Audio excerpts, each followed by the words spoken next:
Members, I appreciate your being here on the Thursday after adjournment. We've got two propositions on the agenda. I said on the floor, and I made the announcement, two Senate bills. That was wrong. One is a House resolution from Representative Taylor. Representative Taylor, if you want to come up and tell us about it.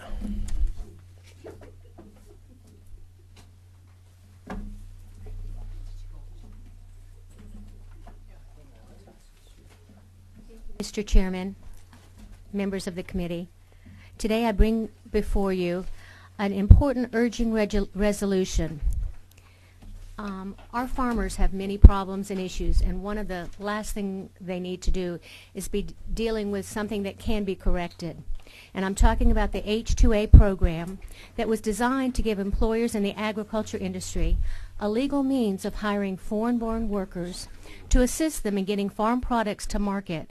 And there is nothing more time-sensitive than getting our food and crops to market. Economic activity, jobs, and investment are lost when workers are not available to move crops to market. The reality of future losses rests on the horizon without much need for reform, without this much needed reform. Growers take pride in Georgia-grown food and fiber, but it will become a vestige of the past without the help of our Congress delegation in getting common sense legislation passed to reform this hapless H-2A guest worker program so that our state's largest industry can access the workers they need when U.S. citizens are not available or willing to do the work that must be done. The current H-2A guest worker program has some issues in it. Currently, only 33 producers in the state of Georgia use the H-2A program. 3 federal agencies manage the program now. They are the U.S. Department of Labor, the U.S. Customs and Immigration Service, and the U.S. Department of State. All H-2A jobs must be temporary and must be located on the farm. These provisions exclude our important dairy operations because the year-round nature of the business. They also exclude cotton gins, poultry processors, peanut processors, and others because the employment is not located directly on the farm. Employers pay an inflated wage set by the federal government. In 2011, it was $9.11 an hour. In 2012, it was $9.39 an hour. They must provide housing that meets U.S. Department of Labor inspection. They must provide meals and cover all transportation costs for each employee. Although there are an unlimited numbers of visas to issue under the H-2A, a very large majority of farms and agriculture businesses do not use the program because they're not eligible, because of the type of farm it is, or because the programs are too cumbersome or too costly. There are things, though, that we can do. The federal H-2A program needs reform, and our Georgia representatives are working on it. Currently, Congressman Jack Kingston and Senator Saxby Chambliss have sponsored H-2A guest worker reform legislation. Kingston's Barn Act has bipartisan support and is co-sponsored by Georgia Congressman Lynn Westmoreland, Phil Gingrey, and Sanford Bishop. The Harvest Act of 2011 by Senator Chambliss awaits action in the Senate. Both proposals move administration of the program from the U.S. Department of Labor to the U.S. Department of Agriculture. Both proposals allow food processors and dairy operations to use the H-2A program. The Barn Act provides changes in the cost to employers while still providing support for the guest worker. It establishes a common sense wage rate of 115% of state or federal minimum wage, allows employers to provide a housing voucher instead of a mandatory housing. It reduces requirements for hiring local workers when H-2A workers are already made available. Both proposals require mediation with the Legal Service Corporation before a lawsuit is filed against an agricultural employer. There is no industry more important and vital to the state of Georgia. And I think any urging we can do with our federal laws to help our farmers will be not only greatly appreciated by our farmers, but it will actually help our state financially, and it will be helping us to get our crops and markets. Thank you. Thank you, Representative Taylor. Questions from members of the committee? Ms. Benfield. Thank you for bringing this resolution. I'm trying to find more information about what's pending in the U.S. Congress, but it looks like what I found on the internet, just trying to search this quickly, is you said it was mediation, but what I'm seeing is the wage disputes would be subjected to binding arbitration, not mediation. Can you clarify that? I've been informed that it's mediation. It may be different. I am not looking at what you're looking at. The information I have is mediation. Do you have a specific bill in Congress? No, I don't have that with me. Okay, because I have a real problem with binding arbitration. Also, I'm just looking about, is there anything in there about the workers being paid a minimum wage? Yes, these it is. guest workers, and what would the wage be? It's 115% of the state's minimum wage. The state or federal minimum wage, it's 115%. That's what the congressional bill would require. That's what was in the current programs that are being recommended. Okay, thank you. Are there any other questions from members of the committee? Seeing none, did we have a witness list or no? No one signed. No. Okay. No one has signed up to testify on the resolution. We'll take it back into the committee. What's the pleasure of the committee? Move due pass, Mr. Chairman. Mr. Ramsey moves due pass of H.R. 1672, LC 931032. Is there a second? Second by Mrs. Byrd. Are there any amendments? Seeing none, is there any further discussion? Seeing none, all in favor of the gentleman's motion signify by saying aye. All in favor raise your hand. Opposed? Let's see that again. All in favor say aye. Aye. I'm sorry, all in favor raise your hand.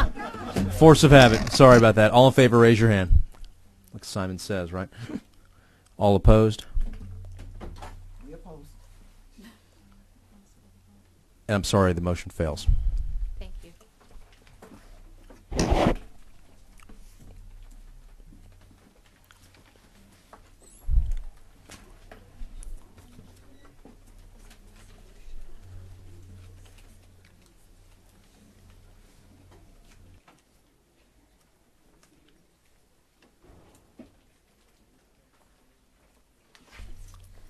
Let me call Senate Bill 493.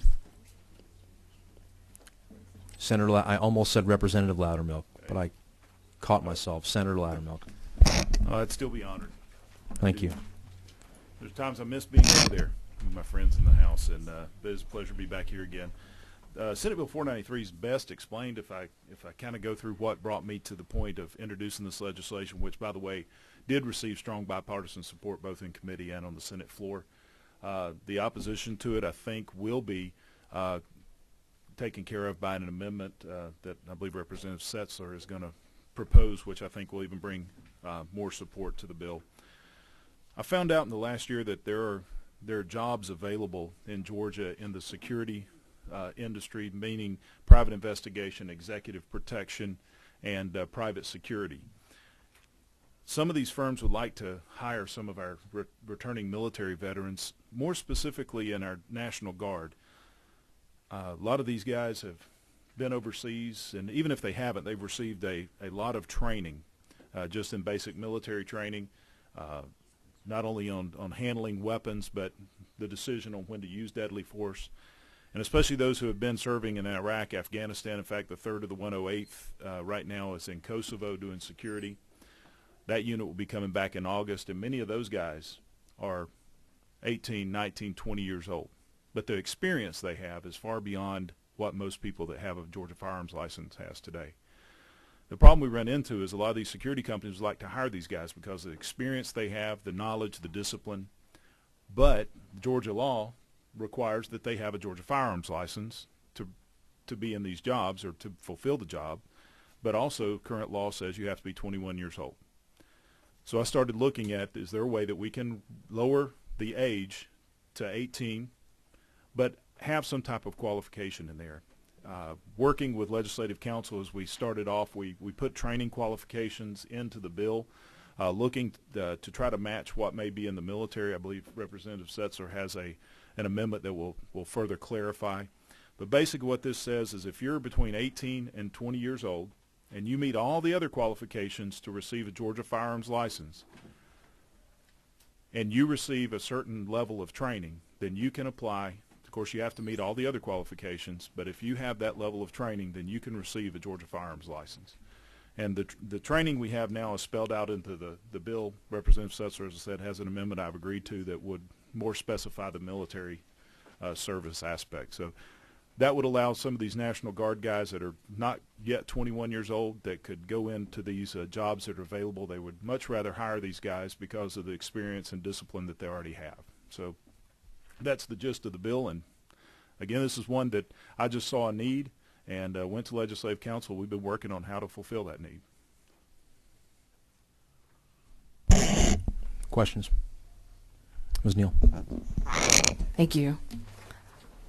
I have my only issue with the bill is in reference to the age where the people of that age will possibly carry, such as the 18-year-olds that are still in high school and things of that nature. So I was wondering if you considered making it where only only people that are the ages of 18 to 21 who are current military personnel are the ones that can carry the guns, as opposed to everybody. Well, I believe the amendment will address your concerns. We did look at doing active military, but you have a situation to where some of these guys are leaving the military, so they're not going to be active anymore. When they're coming back from overseas, they may be out of the military. And so what we were looking at, and Representative Setzler can address his amendment, but it would say if you have received basic military training in any branch of the armed forces, then that qualifies you. Because if we say active military, a guy who's just coming back from overseas and he's leaving the service, he won't be active military anymore. Well, that's what I'm saying. Once you get that D-214 and you're Right. out, that makes it where you don't qualify anymore. But as long as you are actually in the military and haven't come out yet, I was wondering if that, I'm not sure how the amendment's going to be proposed. Well, the amendment would address if you have received basic training, whether you're active, you're in the National Guard, or you've left the service. Okay, If like you've veterans. received that training, veterans. Okay. Because if somebody's come back but he's still active duty, he's probably not going to be applying for one of these other jobs because he's full time. Okay. And in reality, this mostly is going to apply to National Guardsmen. It will apply to some active duty. If a guy goes in at 17, sometimes they do get an early out, but mostly right now it's a 4-year hitch if you're active duty. But where we've seen this void is mostly with our National Guard troops coming back, because when they come back, they're still in the Guard, but they're coming back to take another job. So that's mostly where it's going to fit. So it just be probably just former military personnel instead of everybody between the ages of 18 and 21. That's the way the amendment is going to read, yes. Okay. Mr. Setzler. Thank you, Mr. Chairman. And this may not be the appropriate time or posture to address a forthcoming amendment. I do want to. I think it'd be fine. I mean, it's going to come anyway, so I think it's important for members to have a full view of what they'll be looking at. In essence, the amendment I intend to offer is AM 28-1147. It is in your packet. It's going to, in essence, strike all the language in the bill except line 13, which is the carve out that allows you to get to this code section 1611-136. And again, it recognizes that in all branches of our service, soldiers are getting significant weapons training. I know in Army basic training, the standard is 8 days of basic rifle marksmanship. That's just the range qualification piece. Then there's additional training where you're doing group live fire training and things, where it's a pretty substantial. I know the Army and Marine Corps are extremely substantial. It's more basic in the Navy, Air Force, and Coast Guard, but it's still significantly more than you're going to get in one of these standard training courses that's quote NRA certified or otherwise. And I think given the culture of firearm discipline that exists within the military, I think beyond just a training class, people that exist within a culture of firearm discipline, that's keeping the firearm safe in much more difficult conditions than typically you're going to in the environments we live in, operate in, even private investigators. This bill not just provides people who have definitively gotten adequate training for safety, but have lived within a culture of firearms discipline, I think.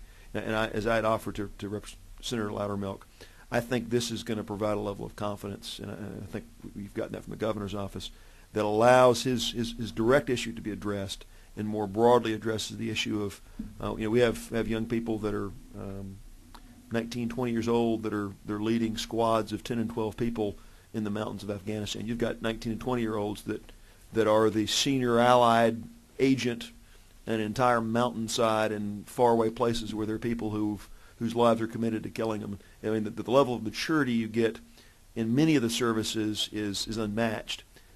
Recognizing every person that finishes basic training won't have been a squad leader in Afghanistan, but the culture they're in is one in which I think we're well advised to recognize.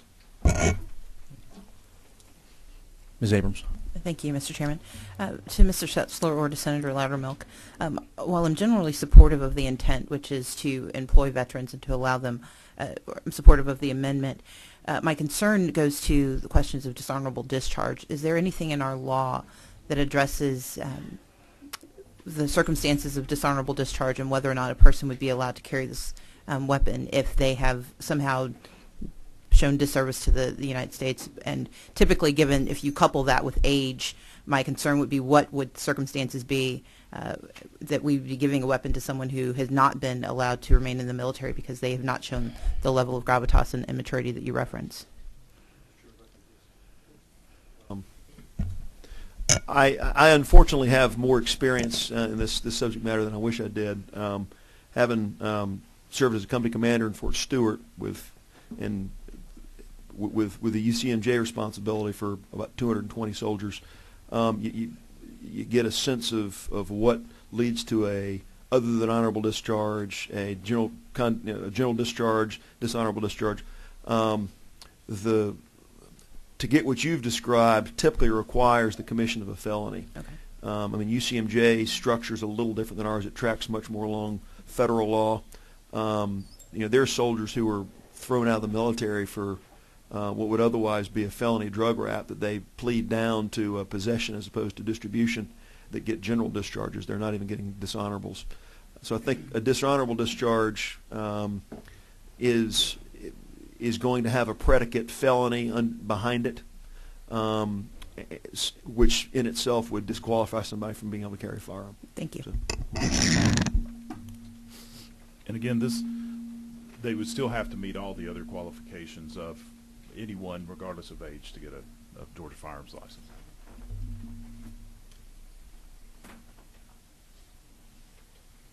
Mr. Coomer. No. Ms. Medfield.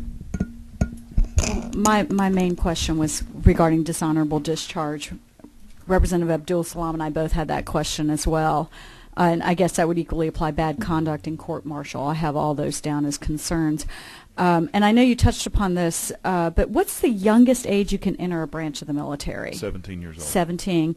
And I know you testified 4 years is the minimum I believe right stint? now, when I was in the Air Force, I know that there was some a 2-year enlistment you could do in the Army. My understanding right now is the minimum is 4 years. My son just graduated airborne school at Fort Benning. He's in the Guard, which his is 8 years enlistment, but he was telling me that most of the guys there were 4 years that were active duty.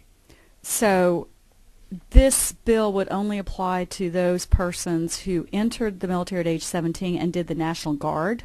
No, because you could have an instance that was brought up earlier where of course, guardsmen would be the ones who would most benefit from it because they'll be deployed like the unit, the 3rd of the 108th right now that's in Kosovo. They'll be coming back in August, and some of those guys will be back out looking for jobs, and they're going to be 19, 20 years old. But you also have some of the active duty guys who would be interested in taking part-time jobs. So it would apply to some of the active duty guys as well. But medically discharged. There's several reasons. When I was in, I was offered an early out, even early on, because of the change in there was a reduction in force program. I opted to stay in, but they were even offering some the airmen in my career field an early out. They hadn't even finished their initial 4 years. And if I just ask a couple brief questions, is there a minimum age to be a security guard in Georgia? Is there an age requirement? 18 years old, from my understanding. It's just the weapons qualification is 21. It's like I do know to get a private investigator's license, you have to be 18 years old to be able to carry the weapon. Because of the firearms qualification, you have to be 21. Okay. I think I may have one more question, but I think that's all for now. Thank you. Ms. Abdul Salam. Thank you so much.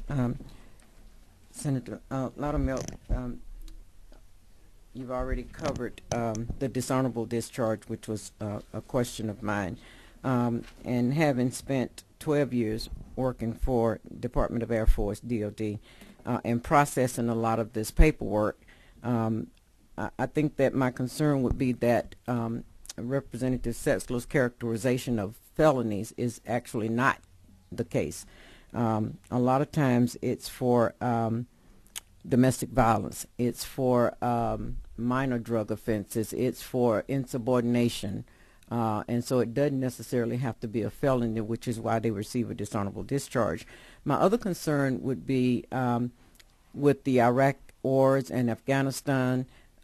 We're having more and more of our troops return home with post-traumatic stress disorder. That would be a serious concern for me. And I also I'm just going to throw them out there and you can address them collectively if that's okay. I also wanted to ask the question about residency.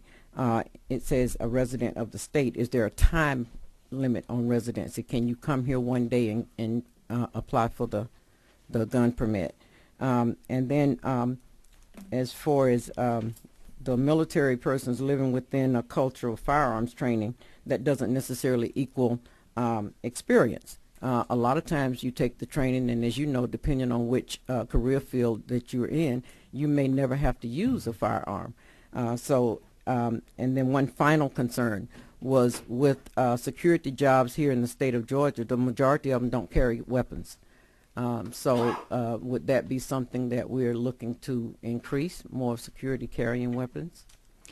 Well, I'll start in reverse and see if I can remember your Okay. questions.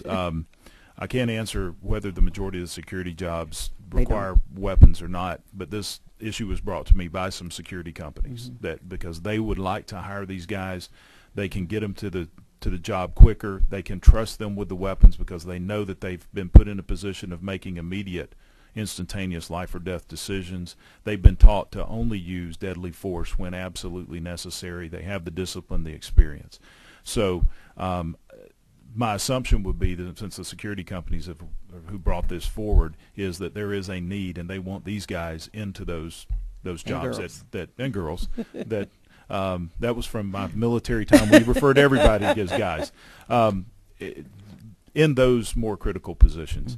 As far as the honorable, dishonorable discharge, the experience, I guess you could apply that argument to regardless of age. There is no experience requirement to get a Georgia firearms license.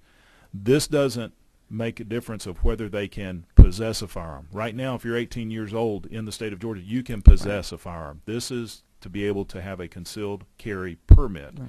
So dealing with PTSD or something of that nature, I don't think that's really going to have an effect because it's likely that they probably already have a firearm at that point. This is allowing them to legally carry the firearm in a concealed manner as Georgia firearms license. So that's what we're looking at. It's not of whether you can possess a firearm.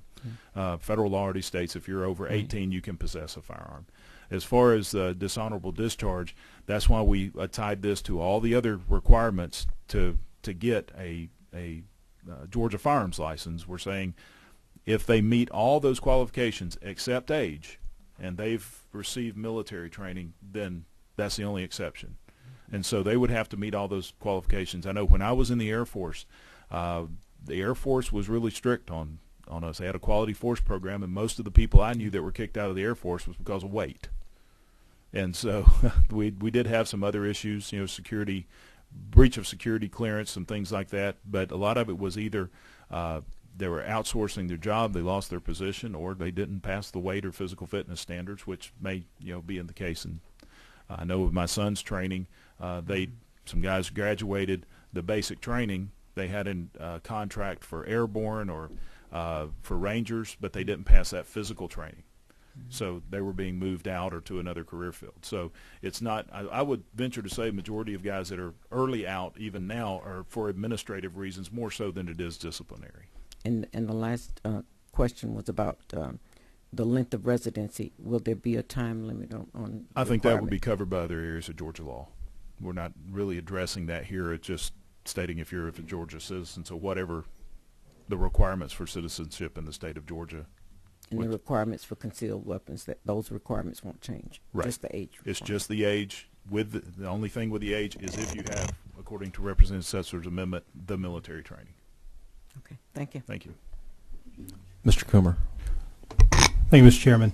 A lot of times I sit in these meetings and wonder what I have to contribute because a lot of this discussion is over my head. But fortunately, today I'm uniquely qualified to address some of these issues. I've been in Air Force. 20 years old. I'm amazed. That's right. That's right. I've been a United States Air Force Judge Advocate General for the last 11 years, including 4 years on active duty. I've prosecuted a lot of courts martial, and I've defended some cases, and I've handled administrative separations and Article 15s and the whole 9 yards. I want to just address a few of the issues that have been brought up. First of all, length of service. You can have a service contract for active duty service as short as 1.5 years on active duty after your initial completion of training. My brother did that. He signed up for training plus 1.5 years. So you can't have those very short initial commitments. And those commitments can go from as short as 1.5 years up to 10 years. So there is a really big range in the length of service commitment. So you could have active duty members leaving the service and still be under 21 years old and fit within this requirement after some time on active duty. Next, as to the questions about dishonorable discharges and bad conduct discharges, those are sentences, those are portions of a sentence that can be issued in a court martial. Those only come after a criminal conviction. You cannot have a dishonorable discharge or a bad conduct discharge without a criminal conviction in a court martial. And in my experience, which again has now more than a decade, I have seen lots of cases that ended with a dishonorable discharge, but I've never seen a case where a dishonorable discharge was imposed without also having a sentence of confinement. So I've never seen a DD without some term of imprisonment going with that. So those are typically very serious crimes. When you talk about the minor drug offenses or insubordination, those are universally handled through the Article 15 non-judicial punishment process, which may result in a person being discharged, but that's not the same as a DD or a BCD. One person, I think Representative Abdul Salam mentioned domestic violence. Well, we have the Lautenberg Amendment in federal law, which says if you're convicted of a domestic violence charge, you can't possess a firearm ever for the rest of your life. And so that again is one area where it's not really a concern here because federal law preempts you can't carry a firearm then anyway. Residency, we all know, is a legal concept that really relates to an intent to remain in a place as opposed to sojourning. And I think you're right, that's addressed in other areas of law. And I think ultimately the insinuation that a person can make it through basic training, make it through their military service, and come out, really even with a disciplinary record, that somehow that disqualifies them from being a responsible person who is otherwise, who is capable of responsibly owning a firearm and keeping it on his person, is a little bit disingenuous. And I support your bill, and I hope at the right moment I'll be recognized to make a motion. Ms. Benfield. Oh, thank you. I remember the last question I had. Senator Loudermilk, are you aware of any people in particular? I mean, are there any people who are trying to apply to be security guards who are in the military or formerly in the military in this age range? I do know of some, and a friend of mine actually runs one of the schools that trains the security guard. You have to become a licensed security agent, private investigator, or executive protection agent, I guess is the term, in the state of Georgia. They're licensed by the Secretary of State's office, and there is a minimum training program they go through. A good acquaintance of mine runs the schools. He's the one who brought this to me because he teaches a lot of those that go to the schools, and he's the one who brought this, that a lot of these firms want to hire these guys. Now, this would technically even take money out of their pocket because that would shorten their training time, because these guys wouldn't necessarily have to go through all that firearms training, even though they'll have to go through the minimum for the licensing they receive. But yes, he has advised me that there are people that are looking to do this. Thank you. Thank you.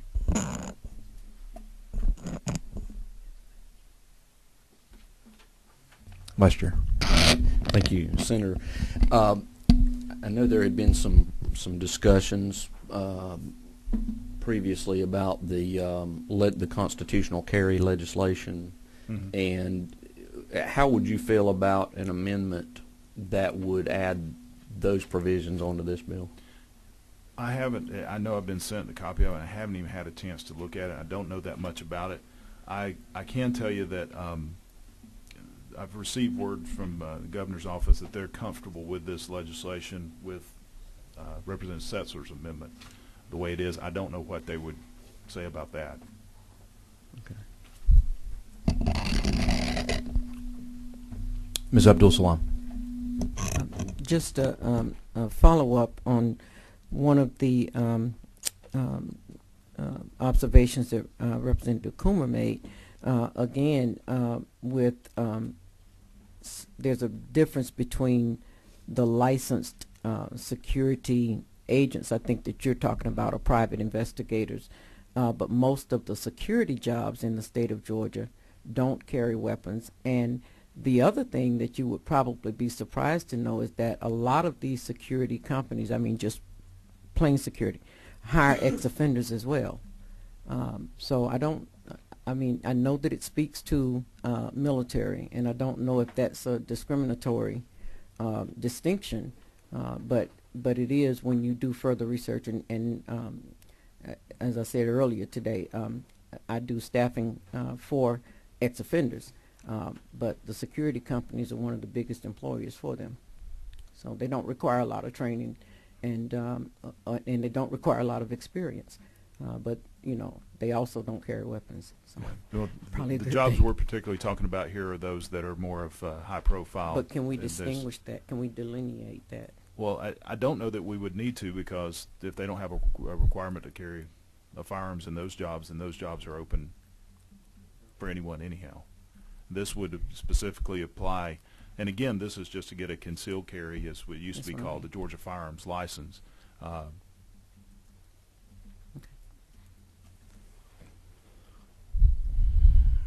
Any further questions from members of the committee?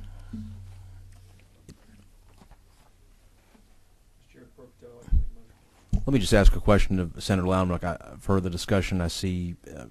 Setzler's amendment of AM 281147. My understanding is that this is an amendment that you've worked with Mr. Setzler on, and that you are in favor of this particular approach that he wants to take. Is that correct? It is, and like I said, Mr. Chairman, this isn't a bill that a lobbyist or an organization brought to me at all. It was a need. I went to the Legislative Council. I said, I know this is going to be fluid.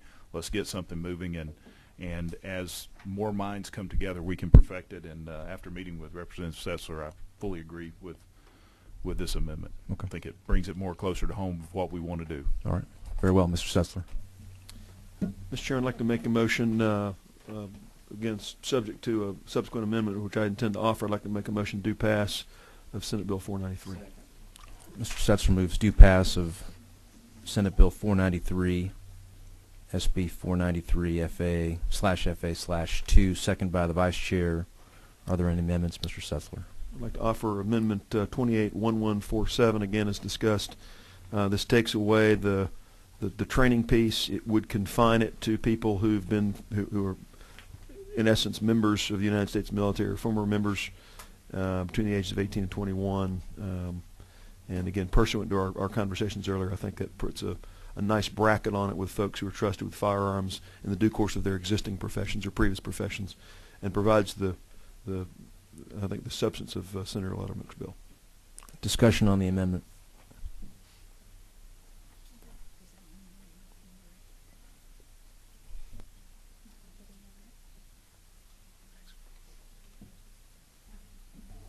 Okay. Representative Setzler, does that mean that only people who've had military training Yes, would ma'am. be allowed to do it? Only? If you're a member of the U.S. military, any service, Army, Navy, Air Force, Marines, or Coast Guard, and you've completed basic training, which makes you a member in good standing, you would then have access to a permit. No one else that had not been through military training like this would have access on this bill. It strikes all the language in the existing bill and substitutes it with just this language in this amendment. Okay. Any further discussion? Ms. Travis, you have the amendment. You see any structural issues? Any other issues? Okay. All in favor of the Setzler amendment, please signify by saying aye. Aye. Opposed? The ayes have it. Are there any further amendments? Seeing none, back to the standing motion of we'll go ahead and do pass by substitute of SB 493. All in favor of the gentleman's motion signify by saying aye. Aye. Opposed? The ayes have it and the motion is adopted. Thank you, Senator Loudermilk. One thing for members of the committee before we adjourn, we will take our committee picture Monday, Monday at the lunch break. Monday at the lunch break. Thank you for your time, especially on a Thursday after a long day after adjournment, and we are adjourned. Thank you.